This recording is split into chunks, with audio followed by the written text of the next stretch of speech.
সুপ্রিয় ছাত্রছাত্রী, তোমরা এতদিনে হয়তো কেউ কেউ জেনে গেছো যে শিশির কবিতা সুন্দরবন ইউটিউব চ্যানেলের কর্ণধার অসুস্থ অবস্থায় বাড়ি আছে। আজ বেশ কয়েকদিন কলেজে যেতেও পারছে না। কিন্তু আমার অসংখ্য ছাত্রছাত্রী তারা আমার জন্যে অপেক্ষায় আছে, অর্থাৎ সাজেশান পাওয়ার জন্য। আর এরূপ অবস্থার মধ্যে দিয়ে আমি আজ তোমাদের সেই সাজেশান প্রকাশ করব, কারণ তোমাদের পরীক্ষা কিন্তু দোরগোড়ায় এসে কড়া নাড়া দিচ্ছে। সেই কারণে আজ মুখ না দেখিয়েই আমি আমার সাজেশানটা প্রকাশ করছি।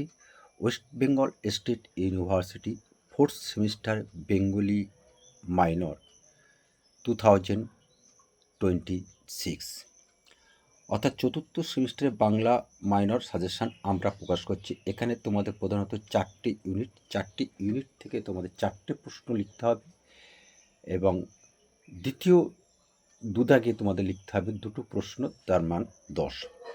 আমরা এক এক করে আসি। প্রথম ইউনিট তোমাদের পড়তে হচ্ছে সজারুর কাঁটা, শরদিন্দু বন্দ্যোপাধ্যায়। এই শরদিন্দু বন্দ্যোপাধ্যায়ের সজারুর কাঁটা উপন্যাস থেকে তোমাদের প্রথম 3 স্টার্স কোশ্চেন। সজারুর কাঁটা উপন্যাসটিতে দেবাশিস চরিত্রের বিশেষত্ব আলোচনা করো, 3 স্টার্স কোশ্চেন। সেকেন্ড, দারিদ্র্যের আবহাওয়ায় এই দুটি রিপু তাকে প্রকৃতিস্থ থাকতে দেয়নি। সজারুর কাঁটা অবলম্বনে মানুষটির অপ্রকৃতিস্থ অবস্থার পরিচয় দাও। Third question, 3 stars. এটা মোস্ট ইম্পর্ট্যান্ট প্রশ্ন। গোয়েন্দা কাহিনী হিসাবে সজারুর কাঁটা উপন্যাসটির বিশেষত্ব আলোচনা করো। ফোর্থ, এটাও কিন্তু 3 স্টার্স। প্রতিহিংসায় জর্জরিত হয়ে মানুষ কতটা হিংস্র ও ভয়ঙ্কর হয়ে উঠেছে সজারুর কাঁটা উপন্যাসে কাহিনী অনুসরণে দেখো। এই 4টি প্রশ্ন আমরা দিলাম। এই 4টি প্রশ্নের মধ্যে কিন্তু তোমাদের 2টো প্রশ্ন আসছে।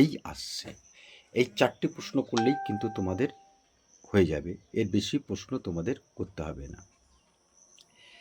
দ্বিতীয় ইউনিট তোমাদের পড়তে হবে পরীক্ষায় মঙ্গল গ্রহে ঘনাদা, প্রেমেন্দ্র মিত্র।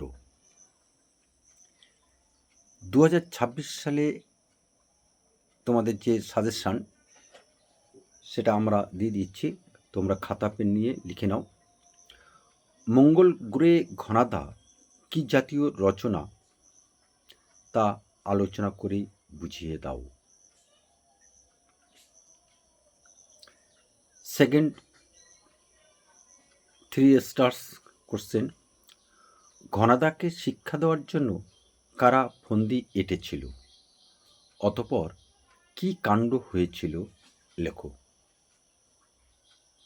নেক্সট 3 স্টার্স কোশ্চেন, মঙ্গল গ্রহে ঘনাদা গ্রন্থটিতে প্রেমেন্দ্র মিত্র কল্পনা এবং বিজ্ঞানের সমন্বয় কিভাবে ঘটিয়েছেন তা গ্রন্থ অবলম্বনে আলোচনা করো। Most important question. আর দেখে যাবে যে প্রশ্নটি, এমন এক অভিজ্ঞতার ভাগীদার হতে যাচ্ছি পৃথিবীর মানুষের যা কল্পনার বাইরে, বক্তার অভিজ্ঞতার পরিচয় দাও। এখান থেকে মঙ্গল গ্রহে ঘনাদা, এখান থেকে আমরা 3টি প্রশ্ন দিলাম। এই 3টি থেকে 2টো প্রশ্ন কিন্তু অবশ্যই তোমাদের আসবে। তো এবার আমরা থার্ড ইউনিট সাজেশান দিয়ে দেবো।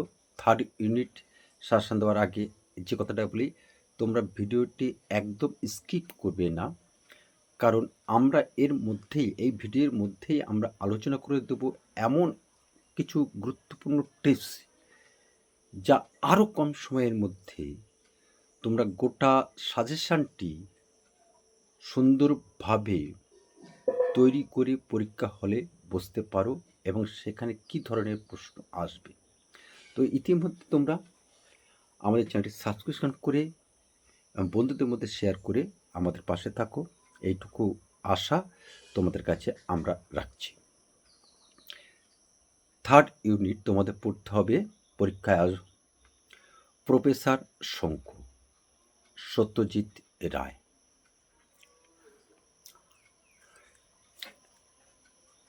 ফার্স্ট 3 স্টার কোশ্চেন, প্রফেসর শঙ্কু ও গোলক রহস্য গল্পে গোলকের রহস্যের সমাধান কিভাবে হয়েছিল তা সংক্ষেপে আলোচনা করো। 2, এটাও কিন্তু 3 স্টার্স। প্রফেসর শঙ্কু কিভাবে শঙ্কু ও আদিম মানুষ গল্পে আদিম মানুষের রহস্যের সমাধান করেছিলেন তা আলোচনা করো। থার্ড 3 স্টার্স কোশ্চেন, প্রফেসর শঙ্কু ও গোলক রহস্য গল্পে গোলকের রহস্য সমাধান করতে নেমে প্রফেসর কিভাবে রহস্য উদ্ঘাটন করেছিলেন তা বর্ণনা করো। নেক্সট এবং লাস্ট 3 স্টার্স কোশ্চেন, প্রফেসর শঙ্কু গোলক রহস্যের সমাধান কিভাবে করেছিলেন। ওই একই প্রশ্ন, এটা অন্যভাবে ঘুরিয়ে দেওয়া আছে। তো তোমরা ভিডিওটি কিন্তু একদম স্কিপ করবে না, আমরা শেষে কিন্তু আমরা বলে দেব কোন প্রশ্নগুলো এর মধ্যে তোমাদের আরও বেশি জোর দিয়ে করতে হবে এবং সেই প্রশ্নগুলো তোমাদের পরীক্ষায় আসবে। তো ইতিমধ্যে যারা আমাদের এই চ্যানেলে অর্থাৎ শিশির কবিতা সুন্দরবন ইউটিউব চ্যানেল নতুন এসেছো, please subscribe our channel and share to your friend. তবে তোমাদের একটি শেয়ার বা একটি কমেন্টস কিন্তু আমাদের এই অসুস্থতার মধ্যেও কিন্তু তোমাদের সেবায়, তোমাদের কাজে আমাদেরকে নিয়োজিত করতে পারে, এটা কিন্তু আরেকবার প্রমাণিত হলো। সিঁড়ি ভেঙে ভেঙে, শীর্ষেন্দু মুখোপাধ্যায়। শীর্ষেন্দু মুখোপাধ্যায়ের সিঁড়ি ভেঙে ভেঙে উপন্যাসটি বর্তমান জটিল জীবনের এক বিশ্বস্ত দলিল, আলোচনা করো। 2 চরিত্র নির্ভর প্রশ্ন, শিখা ও রীনা চরিত্রের তুলনামূলক আলোচনা করো।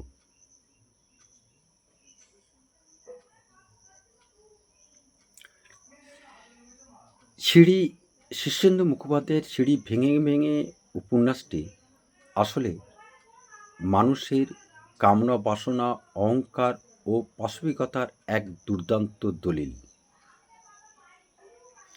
আলোচনা করো। অর্থাৎ এই প্রশ্নটা আর একদিকে যে প্রশ্নটা বলে দিয়েছি প্রায় একই রকমের। নেক্সট 3 স্টার্স কোশ্চেন, সিঁড়ি ভেঙে ভেঙে উপন্যাসটির নামকরণের সার্থকতা বিচার করো। দেখে যাবে যে প্রশ্নটি, যদিও আমরা সেই প্রশ্নটা বলে দিয়েছি। সিঁড়ি ভেঙে ভেঙে উপন্যাসটির নামকরণের ব্যঞ্জনা বিশ্লেষণ করো। আমাদের সাজেশনের মধ্যে আছে যে নামকরণের সার্থকতা, আর এখানে বলা হচ্ছে নামকরণের ব্যঞ্জনা বিশ্লেষণ। তো এটাই ছিল আমাদের 4th সেমিস্টারের বাংলা মাইনর এর সাজেশান। এবার তোমাদের প্রশ্ন যে 2 দাগের টিকা। আমাদের এই ভিডিওটি যেহেতু বড় হয়ে যাচ্ছে আর তোমাদেরও সময় কম, কারণ তোমরা প্রচণ্ড ব্যস্ততা থাকার জন্য তোমরা ভিডিও দেখতে পাও না, সময় নেই, সেই কারণে পরবর্তী ভিডিওতে আমরা কিন্তু 2 দাগের যে টিকা 5 নম্বরের তোমরা 100% কমন পাবে। যাতে কমন পাও সেটি কিন্তু পরবর্তী ভিডিওতে আমরা প্রকাশ করব। তো তাই এই সেই ভিডিও প্রকাশ করার আগে আমি আরেকবার তোমাদেরকে বলে দিচ্ছি কোন প্রশ্নগুলি আবার ভালো করে করবে। সজরুর কাঁটা থেকে অবশ্যই দেবাশিস চরিত্র, গোয়েন্দা কাহিনী হিসেবে সজরুর কাঁটা এবং প্রতিহিংসার জর্জরিত মানুষ কতটা হিংস্র ও ভয়ঙ্কর হয়ে উঠেছে সজেরুর কাঁটা উপন্যাসে তা আলোচনা করো। এই ৩টি প্রশ্ন কিন্তু মোস্ট ইম্পর্টেন্ট। ইউনিট 2, মঙ্গল গ্রহে ঘনাদা। মঙ্গল গ্রহে ঘনাদা কি জাতীয় রচনা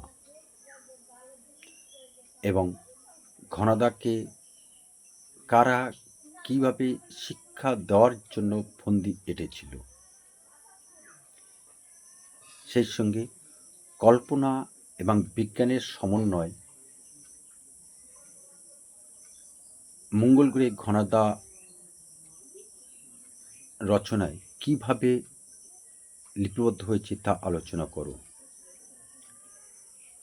প্রফেসর শঙ্কু থেকে, এটা মোস্ট ইম্পর্টেন্ট, প্রফেসর শঙ্কু ও গোলক রহস্য গল্পে গোলকের রহস্যের সমাধান। দ্বিতীয়, শঙ্কু কিভাবে প্রফেসর শঙ্কু কিভাবে শঙ্কু ও আদিম মানুষ গল্পে আদিম মানুষের রহস্যের সমাধান করেছিলেন এবং গোলক রহস্যের সমাধান কিভাবে হয়েছিল। আমরা ছোট প্রশ্নের জন্যে অর্থাৎ টিকার জন্যে পরবর্তী ভিডিও আমরা তৈরি করব। আজ আমরা এখানে রাখছি। আর এই বিষয়ে যদি তোমাদের কোনো প্রশ্ন থাকে অবশ্যই কমেন্টস করে জানাবে। তবে কমেন্টস করার আগে অবশ্যই তোমার নাম এবং তোমার কলেজের নাম কিন্তু অবশ্যই আমাদেরকে জানাবে। তো আজ আমরা এখানে রাখছি। পরবর্তীতে আরেকটি ভিডিও তৈরি করার জন্যে আমরা উন্মুখ হয়ে আছি। যদি তোমরা আমাদের এই চ্যানেলটি সাবস্ক্রিপশন এবং শেয়ার করে আমাদের পাশে থাকো। ধন্যবাদ। সকলেই ভালো থাকো এবং পরীক্ষার জন্য তোমরা প্রস্তুতি নাও। শিশির কবিতার সুন্দরবন অসুস্থতার মধ্য দিয়েও তোমাদের পাশে থাকবে, আছে, ছিল। ধন্যবাদ। সকলেই সুন্দর থেকো।